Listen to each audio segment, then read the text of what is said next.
Hola a todos, estamos en un nuevo programa con Familia Informa y el día de hoy estamos con Walter Jara, nuestro hermano encargado de la provincia del Biobío de Confamilia. Él ha estado haciendo charlas en iglesias y en seminarios con respecto a lo que se viene para el plebiscito, ya que como cristianos no estamos ajenos a lo que pasa en nuestra sociedad. Al contrario, tenemos una gran responsabilidad cívica de aconsejar en la toma de decisiones. Así que ahora que se nos viene una importante decisión, si cambiamos o no los fundamentos de nuestro país, que es lo que representa nuestra Constitución, Walter nos acompaña hoy día para hablar de lo técnico, de lo jurídico, de qué es lo que pasa con este proceso y de qué se trata la Constitución, porque si alguno en la casa no la ha leído todavía, podemos hacerle aquí un resumen y un análisis. Hola Walter, gracias por estar con nosotros. Muchas gracias, Antares, por la oportunidad de poder estar acá y el hecho de también poder entregar esta información a cada uno de ustedes, tanto en Provincial TV como también en quienes todos nos están viendo en este momento. Bueno, partamos con la primera pregunta. ¿En qué consiste este proceso del plebiscito que se viene? Bueno, el proceso del plebiscito consiste es que para el 26 de abril, que va a ser este presente año, el año 2020, se va a estar haciendo un plebiscito donde se va a consultar a la ciudadanía chilena si es que quieren o no quieren una nueva constitución y cuál va a ser, en este caso, la mesa que va a estar armando esta nueva constitución. Y en ese caso, ¿por qué sería importante que los que están mirando en la casa vayan a votar? Porque no es obligatorio el voto. Claro, de hecho, bueno, Cervel es quien está administrando esta votación, no es obligatorio justamente, es opcional, pero es sumamente importante de que nosotros podamos votar para esta instancia porque el hecho de que se cambie una constitución en nuestro país va a significar que va a cambiar los destinos de nuestro país con respecto a los que son temas de leyes, porque estas son las bases, en este caso, de la ley que tenemos actualmente en nuestro país. El significado, todo proviene en este caso de la constitución para poder ir a lo concreto que son las leyes y los decretos que están en nuestro país. Es como que la constitución fuera la mesa y todo lo que hay encima de la mesa son las leyes y todo lo que nos llega a nosotros. Exacto, ahí Entonces, está. La mesa es la base. Exacto, ahí está. ¿Y qué pasa con las leyes? ¿Qué leyes pueden existir, no pueden existir de acuerdo a la Constitución? Específicamente hay leyes que tienen un mayor resguardo constitucional de manera, por ejemplo, más significativa, como son las leyes que al momento de querer cambiarlas se necesita únicamente reformas constitucionales, primeramente para poder que esto haya en cambio. Un caso de esto, por ejemplo, el derecho preferente de los padres a poder educar a sus hijos, está también, por ejemplo, lo que es la libertad de conciencia, tenemos en este caso también la libertad, en este caso, entre muchas otras libertades más, pero específicamente son este tipo de leyes que pueden incluso cambiarse o pueden modificarse al momento de que haya una nueva constitución en este caso. Entonces, por ejemplo, ahora esta pregunta que se va a hacer, que es si queremos o no una nueva constitución, viene porque se supone que se quiere dar respuesta a problemáticas sociales. Exacto. Por ejemplo, el tema de las AFP. Todos entendemos que hay un problema con las AFP. Modificar la actual constitución, ¿nos asegura que se arregle este problema? El modificar la constitución no lo asegura. ¿Por qué? Porque la AFP está, en este caso, establecido en lo que es la ley 3500. De hecho, si nosotros nos vamos a lo que es la historia, antes de que estuviera la ley de AFP, la constitución que actualmente tenemos en nuestro país fue creada antes de lo que fue la ley de la AFP, ¿ya? Obviamente nosotros sabemos de que la actual constitución, después de 1980, al momento de ser creada, se hicieron bastantes reformas, que quedó con lo que fue la firma del presidente Ricardo Lagos, que fue la que vio todas las modificaciones para la actual constitución. Ahora, en la ley 3500 habla con respecto de que se establece lo que es el sistema de pensiones, en este caso de vejez, y aquí habla específicamente sobre una administradora de fondo de pensiones, que como por las siglas, como uno se puede dar cuenta, aquí habla con respecto a la AFP. Es la ley 3500 la que regula todo con respecto a este sistema. ¿Y qué dice la Constitución actual con respecto al beneficio de jubilarse? ¿Eso estaría dentro de lo que es una lo que se llama seguridad social, o sea, como resguardar que la persona no quede en el aire después de haber trabajado tanto tiempo. ¿Qué es lo que habla la Constitución en esa área? Claro, específicamente la Constitución habla con respecto a los derechos de que nosotros podamos, de que el Estado garantice el goce de prestaciones básicas para nosotros como ciudadanos, ¿ya? Pero específicamente la Constitución da poder al Estado para de que éste pueda encargarse de lo que es poder dar estos beneficios. Hay varios, por ejemplo, otros tipos o otros puntos que sale en la Constitución que menciona de que le da al Estado el poder para que se pueda administrar y encargarse de poder ver varios otros temas específicos con respecto a esto. O sea que estaría siendo más un problema administrativo que un problema legal o de la Constitución. Exacto, no es un tema de la Constitución porque la Constitución solo da la base, pero específicamente la Constitución, ¿qué es lo que hace? Da poder al Estado para poder, en unas palabras más simples, como es que le dijera, la Constitución le dice al Estado, tú encárgate de poder administrar todos los temas específicos que son de nuestro país, que se van a traducir a cómo se va a ir desarrollando. ¿Y qué pasa con una de las problemáticas que se plantean, por ejemplo, que el agua sea gratis o que la luz sea gratis o ese tipo de cosas, que los bienes sean gratis? Bueno, específicamente la Constitución lo que menciona es con respecto a de que está lo que son las aguas, y la agua se les puede dar el derecho, en este caso, para que puedan ser privadas, pero eso le dice de que está regulado específicamente por la ley. Hay una ley específica con respecto al agua que dice que son bienes nacionales de uso público y que también se le otorga a particular el derecho de aprovechamiento de esto. Pero la Constitución, ¿qué es lo que hace? Que le da a la ley, en este caso, el poder para que también pueda administrar cómo los particulares pueden usar, en este caso, el goce, en este caso, la prestación para lo que es el agua. Pero es algo que viene de la Constitución que le da al Estado para poder regular esto. Y esto se va en lo que son las leyes. O sea que, en el fondo, la ley dice que el agua ya es de las personas. Exacto. Pero solamente hay alguien que la administra para que llegue a todos. Exacto. Eso quiere decir que si cambiamos la ley de aguas, podríamos regular, por ejemplo, el precio de la potabilización del agua sin tener que cambiar la Constitución. Claro, si nosotros nos vamos a la ley de agua, ahí se puede ver lo que son los precios de la potabilización y también y varios otros temas más, porque como les mencionaba, la Constitución da poder, en este caso al Estado, de cómo poder administrarlo. Aquí es la ley de agua la que puede ver específicamente todo con respecto a lo que es el sistema de agua, a quién se le presta, si se le da simplemente, o sea, a todas las personas, y que también se le puede dar titularidad, por ejemplo, a privados, y también con respecto a lo que mencionaba sobre lo que son los precios de la potabilidad. Y una consulta, por ejemplo, así bien extrema, porque se ha planteado que no se pueden hacer cambios radicales sin modificar la Constitución. ¿Podríamos hacer desaparecer las ISAPRES sin cambiar la Constitución?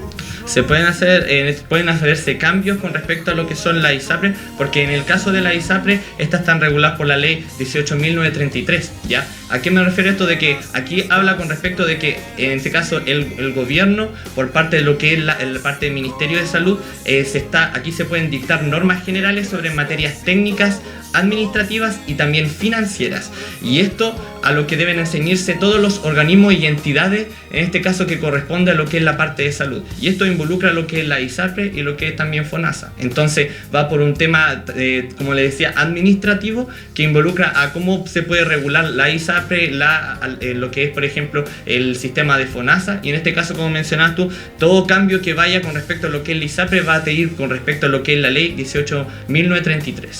Entonces vamos viendo un poco que tenemos un problema más de voluntad política para hacer cambios, más que la Constitución sea un problema.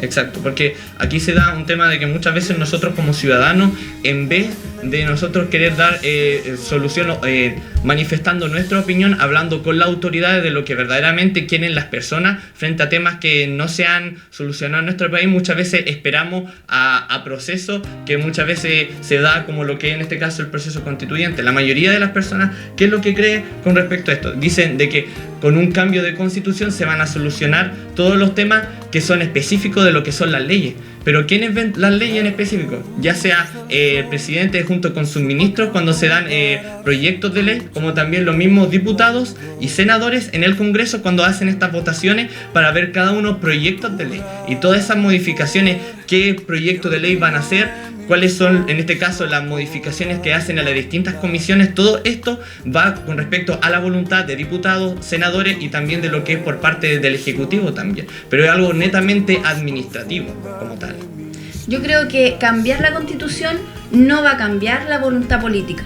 No Claro. una Constitución no va a ser un cuchillo en el cuello como para decirle aprueba o administrativamente que sí llegue a la gente necesitada lo que sí está a su servicio, porque muchas veces vemos a lo mejor mala repartición, no porque no haya que repartir, sino porque los que reparten se llevan la mejor parte, por decirlo Claro, así. claro. O sea, vemos que la Constitución en el papel no le va a cambiar la mentalidad a quienes estén administrando. A lo mejor ahí falta más presión de la sociedad en los puntos que conviene, en los lugares que corresponde, y no en una Constitución que es la base social. Y bueno, cuéntanos un poco, en resumen, ¿qué es la Constitución? ¿Cuál es el objetivo? ¿Qué hace? ¿Para qué sirve? Porque si vamos a elegir cambiarla, tenemos que conocerla, saber si nos gusta o no nos gusta, pero partir sabiendo para qué es una Constitución, para saber si queremos cambiarla o no. Claro, de hecho, bueno, la Constitución específicamente es la base de todas las leyes. Como tú habías mencionado en este caso, es la mesa que puede poder sostener todo lo que son las leyes de nuestro país. Y esto está dividido en 3 partes específicamente. Está en lo que son la forma y administración del país. Nosotros, ¿cómo podemos ver esto? En los poderes del Estado. Tenemos el poder ejecutivo, el presidente, sus ministros, la subsecretaría, la seremia, en este caso los distintos ministerios que están en nuestro país.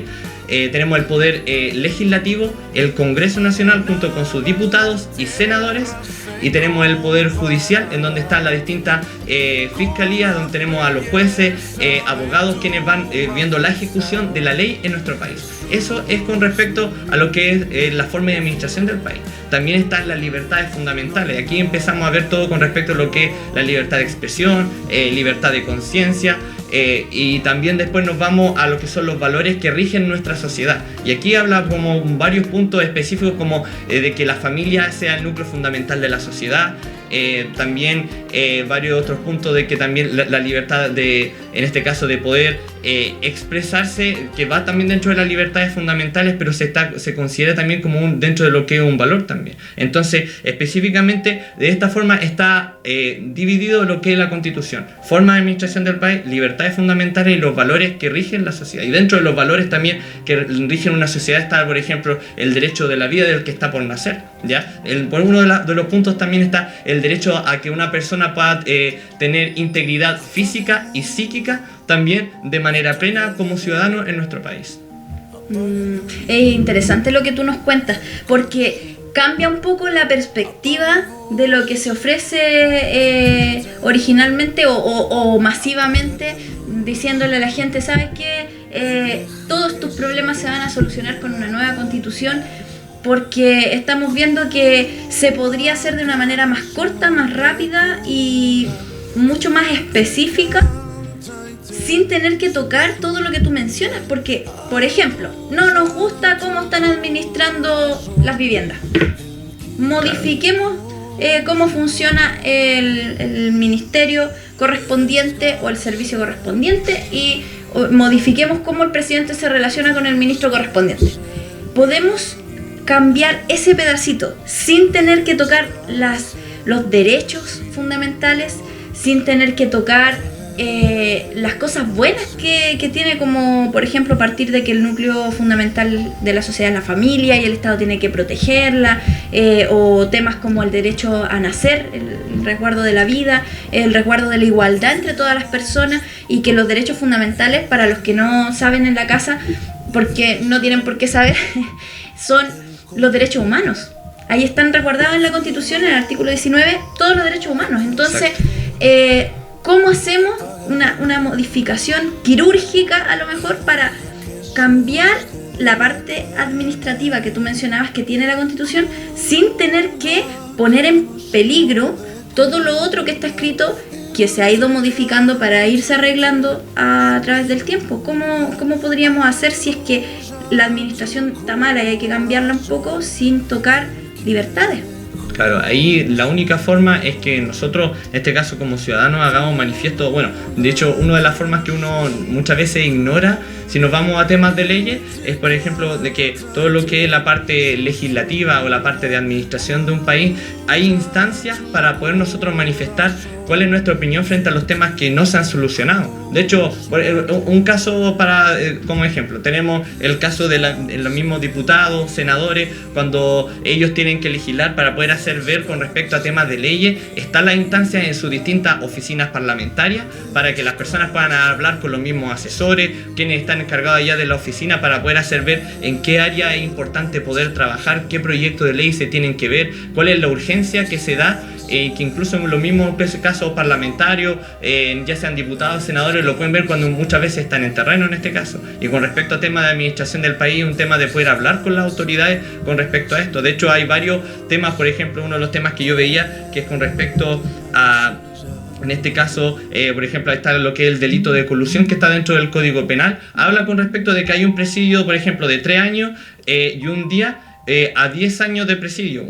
Incluso está la posibilidad de que haya 1 año simplemente de presidio, en este caso preso, y los demás lo puedan hacer bajo firma o en este caso en libertad vigilada. Hay otros temas, por ejemplo, en el caso de lo que habla con respecto a los sueldos de ministros o los sueldos, por ejemplo, de empleados públicos, que muchas veces las personas dicen de que esto tiene que regularizarse. Y claro, si nos vamos, por ejemplo, a los que son los temas específicos de las leyes, de los decretos que regulan con respecto a esto, incluso se menciona y uno incluso busca, por ejemplo, en lo que es en la Biblioteca Nacional del Congreso, habla de que faltan normas para poder regularizar esto. Pero para poder ver todos esos temas es importante que nosotros podamos hablar con las autoridades. Están las instancias para poder hablar con las autoridades, están las instancias para poder hablar con el gobierno, hay instancias para poder hablar con los parlamentarios, ya sean diputados y senadores. El tema es que nosotros como ciudadanos podamos hacer ver cuál es la importancia y cuáles son los temas que tenemos que hacer cambiar en nuestro país. ¿Por qué? Porque si nosotros no aprovechamos esta instancia, al final incluso vemos de que hay una ignorancia de parte de las personas de cómo poder afrontar estas situaciones,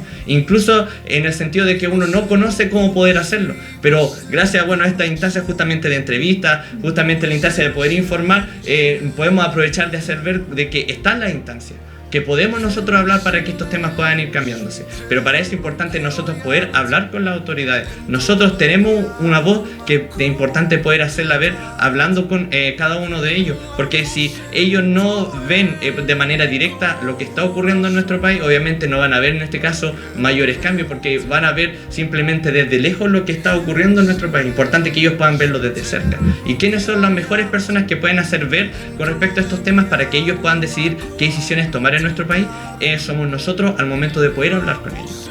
O sea, ahí podríamos empujar un poquito la voluntad política, podríamos afectar un poco la voluntad política, cosa que una nueva constitución a lo mejor no va a hacer. Exacto. Bueno, para los que no saben en la casa y dicen, ¿cuándo voy a poder encontrar? ¿Cuándo me va a querer escuchar un parlamentario? ¿De dónde?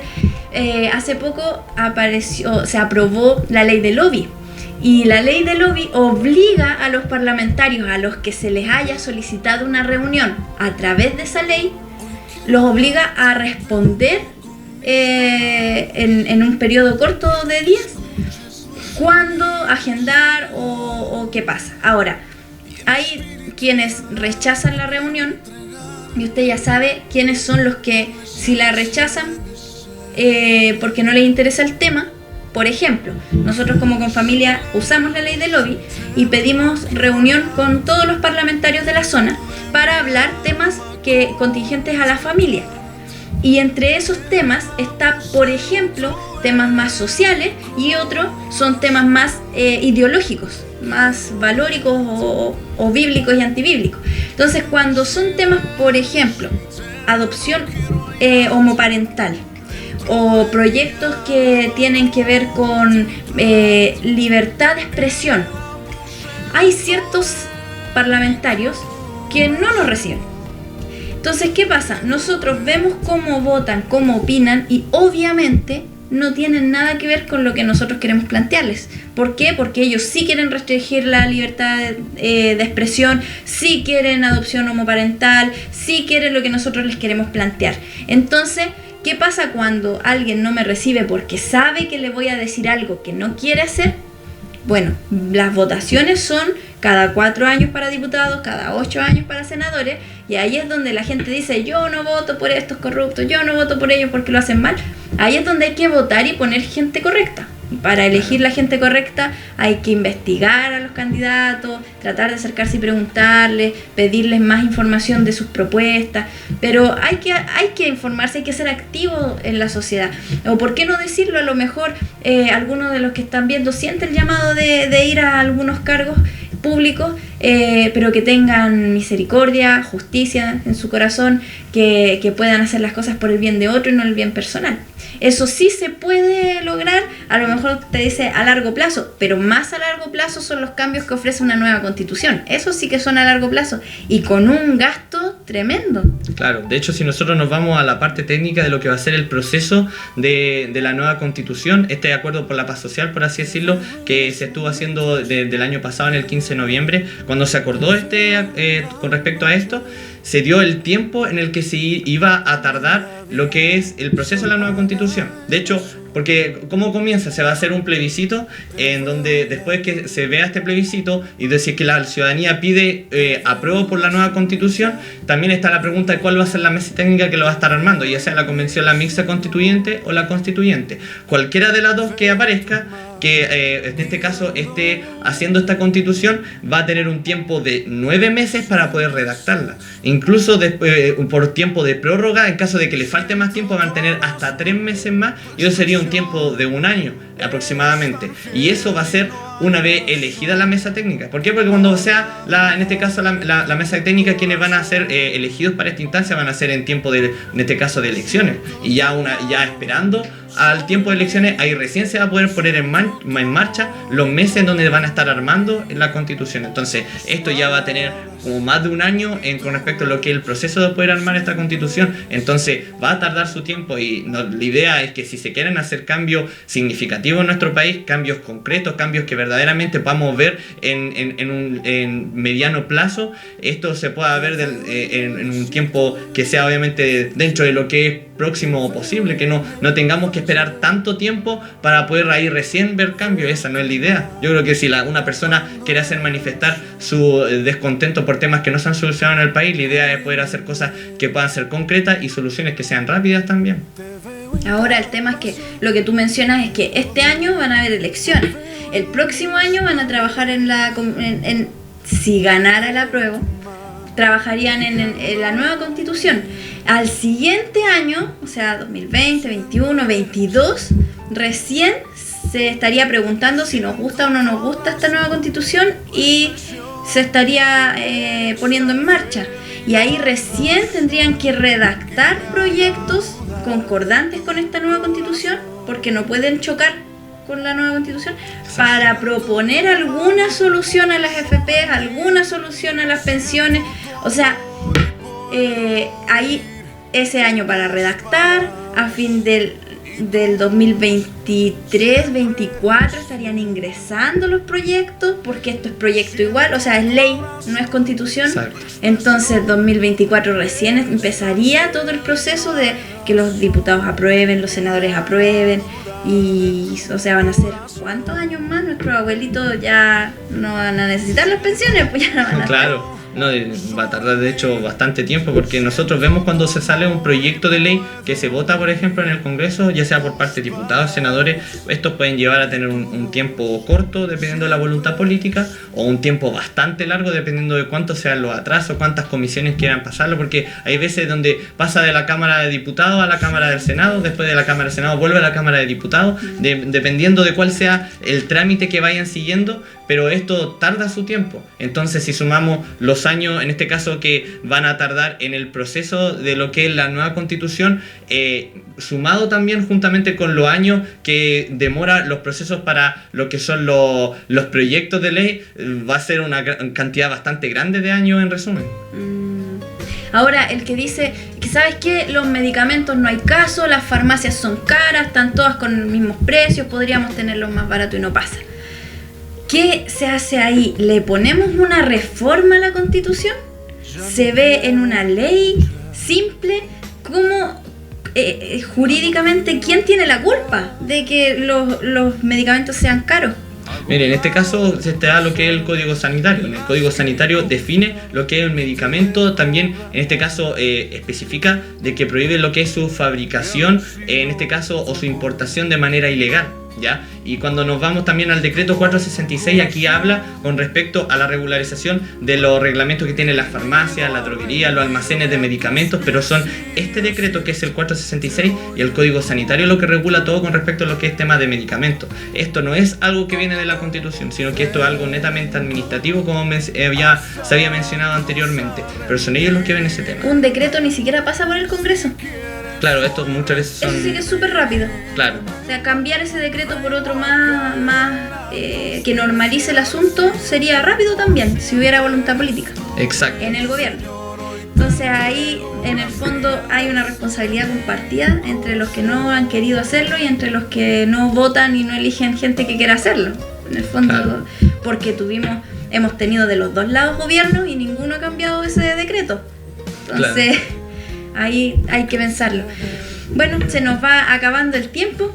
Ha sido súper provechoso. Hay siempre harto que decir. Vemos que Walter maneja harto el tema. Gracias por esta oportunidad. Esperamos tener una próxima para poder profundizar a lo mejor desde otros puntos de vista esto. Y bueno, dejarles a los que están en la casa, si tienen consultas pueden escribirnos acá al programa, ahí mismo en el Facebook. O el Facebook de Confamilia, y podemos resolver todas sus dudas. Y si quieren invitar a nuestro expositor a la iglesia a dar alguna charla informativa con los temas más desde el punto de vista bíblico o lo que ustedes necesiten, ahí está disponible. Aprovecho de pasar el reclame. Y bueno, esperamos ser más esclarecedores de lo que está sucediendo y de que puedan tomar las mejores decisiones, y seguiremos en próximos programas analizando punto por punto hasta llegar a estar convencidos para ir al plebiscito con una buena decisión. Hasta el momento vemos que hay mucho que hacer, pero no necesariamente hay que hacer una constitución nueva para eso. Así que muchas gracias, Walter, que el Señor te bendiga también. Y bendiciones a todos los que están en la casa.